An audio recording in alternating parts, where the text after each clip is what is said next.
আজিয়ে পাকিস্তানের রাজধানী ইসলামাবাদত যুদ্ধবিরতি লৈ এনে সরাসরি ইরানের প্রতিনিধিসকললাই বৈঠকে বের হতা আছিল। মধ্যপ্রাচ্য চলমান উত্তেজনার মধ্যে সম্ভাব্য যুদ্ধবিরতি ও কূটনৈতিক আলোচনারে ঘিরি এনে বিভ্রান্তি তৈরি হই ইসলামাবাদত ইরানি প্রতিনিধি দল পৌঁছাই এন খবর ছড়াই ফেললিও তা ভিত্তিহীন বলে উড়ই দি ইরানের আধা সরকারি সংবাদ মাধ্যম তাসনিম নিউজ এজেন্সি।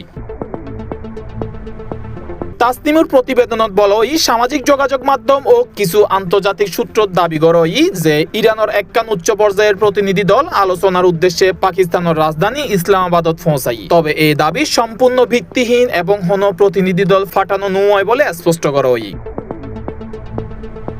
ইরানি কর্তৃপক্ষ জানাই লেবাননের ভূখণ্ডত চলমান হামলা শুধু মানবতার সংকট নবাড়ার বরং পুরো অঞ্চলের স্থিতিশীলতারে আরো গভীর অনিশ্চয়তার মিককে ঠেলি দেয়। তারা দাবি এই পরিস্থিতির শান্তি আলোচনা নামন নাটক চালাই জন অর্থহীন যতক্ষণ না ইসরায়েল তারা সামরিক অভিযান বন্ধ করে। ইরান তারার অবস্থান পরিষ্কার করছি যে তারা চাপর মুখে কোনো ধরনের সমঝোতাত নযাইব, বিশেষ করে পারমাণবিক সমৃদ্ধকরণ ইস্যুত ইরান আপোষ নগরিব বলে সাফ জানাই দি। যুক্তরাষ্ট্রের পক্ষতুন ভিন্ন দাবি করা হইলেও দুই পক্ষের বক্তব্যে বড় ধরনের অমিল দেখা যায়। এই অবস্থানগত দ্বন্দ্বর হারণে সম্ভাব্য যুদ্ধবিরতি আলোচনা অনিশ্চিতই ফৈজি।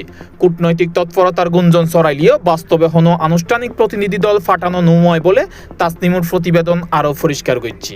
বিশ্লেষকসকলের মতে ভুল বা যাচাইবিহীন তথ্য ছড়াই ফরিবের হারণে আঞ্চলিক উত্তেজনা পাইছি। আলোচনার অগ্রগতি লয়ে এনে অনিশ্চয়তা থাকনে মধ্যপ্রাচ্যের নিরাপত্তা পরিস্থিতি এখনও ঝুঁকিপূর্ণ অবস্থাত আছে।